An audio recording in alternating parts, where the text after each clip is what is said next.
sure looks like. Now, in this story, there's going to be a part that you might want to laugh, but I'm not going to let you laugh, all right? Just let y'all. Okay. She said, okay, take that serious. And this happens over in Chesapeake, of course, at that time called Norfolk. Yeah. It was July 4th, 1848. Mm-hmm. And on that Independence Day, there were 15 who decided to take independence for themselves. And so, in what is now called Chesapeake, they proceeded to leave their homes and meet over by the water. They were going to meet by the river area, and there was going to be an oyster boat that came and met them and took them to a larger schooner. And that schooner would eventually get them over to Philadelphia. They were delighted. Except when they got to where their boat was, they were going to meet their boat, there was another boat that somebody was working on over there. So they had to cross over to the other side of the river, hoping that the oyster boat would find them. And they had to go into the water and wait. And they hid themselves behind a ship that had been left there, a boat that had been left there that it still needed some work on it. So they were hiding themselves. They were in the water for an hour and a half. Finally, the oyster boat found them and began to take them back over to the schooner. There were 3 children with them. Just so that you know, that you're clear, the children were given alcohol to keep them quiet. So you know, they were like, they didn't kill the children. They just let them have a little taste of what whiskey was. Early on, and kept them quiet. Because you got to find a way to keep the baby. Babies don't give you like an option when they might do this. So that was one of the things. They got on board their ship. And immediately the captain went and he moved aside the table, he moved aside an oilcloth, and he opened up the door, and they were able to go down. Now, okay, this is the part of me that is the history nerd, okay? And you're just, since you're on my captive audience, you just have to hear me say this. So the really cool thing was that people took those old boats, those boats that were slave transport, where they were taking people from Africa and using those as slave transports. Some of those boats were purchased by abolitionists, and they refigured them. And the first place they put them there was to hide people. So it was hard. You couldn't find it unless you knew what the ship, configuration was. So this is one of those boats. Okay, back out of the history nerd. And so it opened up, and everybody got down, except for Mrs. Walker. Mrs. Walker was, let me just read to you how she is described by Mr. William Steele himself. He said, until it came to the turn of a large object. That's the one. Weighing about 260 pounds, full large enough to make 2 ordinary women. You're not laughing at me. She was kind of like this.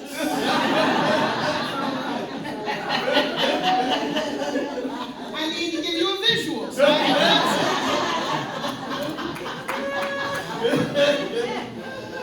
and she looked at that hole, and she looked at him, and she looked at herself, and she looked at that hole, and she looked at him, and she looked at herself.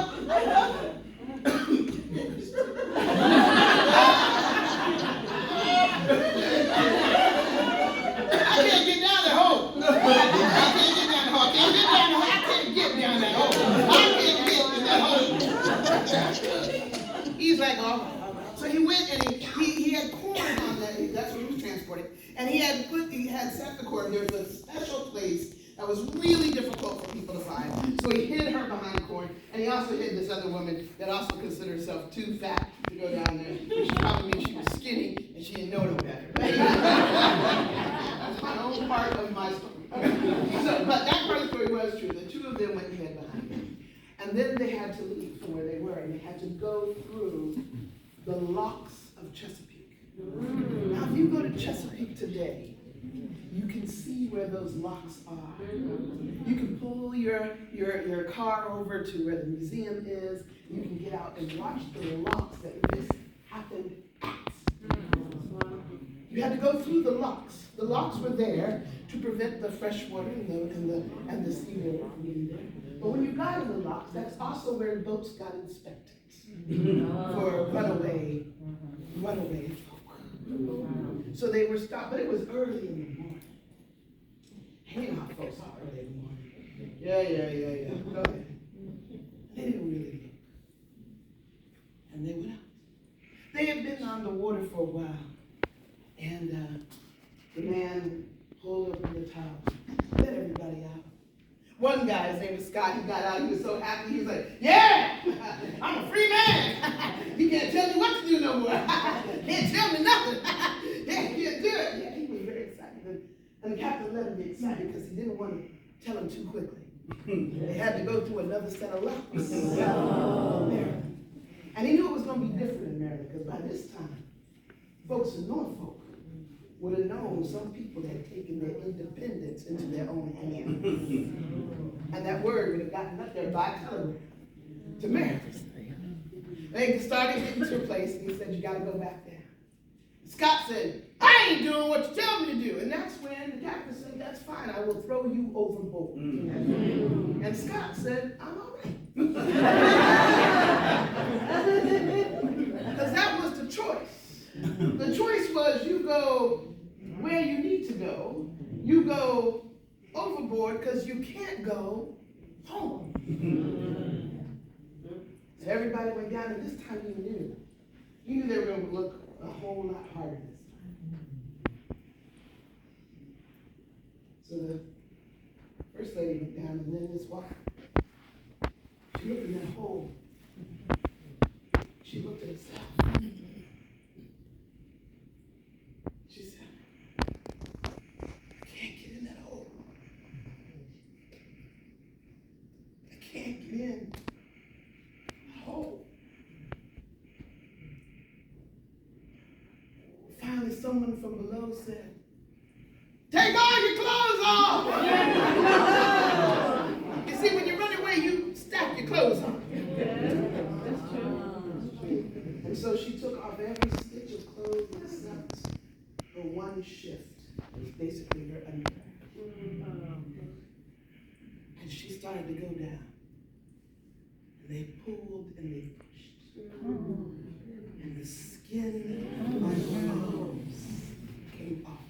And the blood began to flow from her legs, her arms, her neck. She got the top was split over. And when they got to the locks, the soldiers came on board, and the first place they searched. First, they told them, we suspect you of being a ship that is taking enslaved people with you because we've heard from Norfolk. First place they went was over to the corn, and they did a thorough inspection, even to that place where they had been hiding. Then they searched and searched until finally the captain said, we didn't get anything in Norfolk except the yellow fever. Yeah. The yellow fever. And they couldn't wait to get off. They couldn't wait. They got off the ship fairly quickly after that. Not through the locks.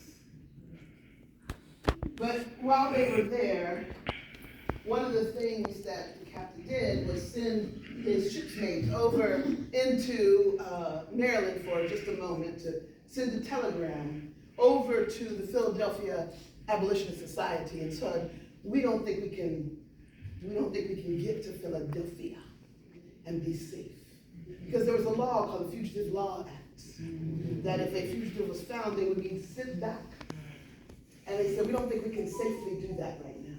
Meet us over at a place called League Island.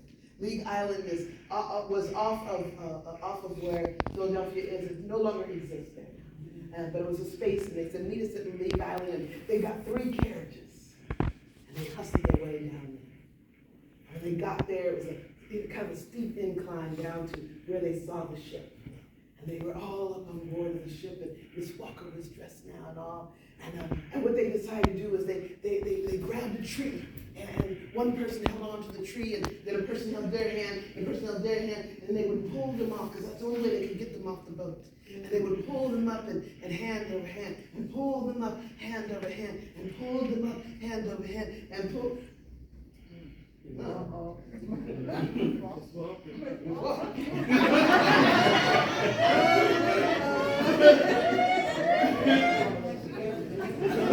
turned. One of the guys did.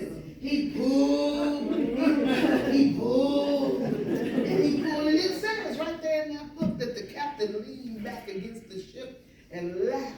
Because he was now their inconvenience and not hers. Finally they said, could you give us some help from below? He got himself right where she was needed.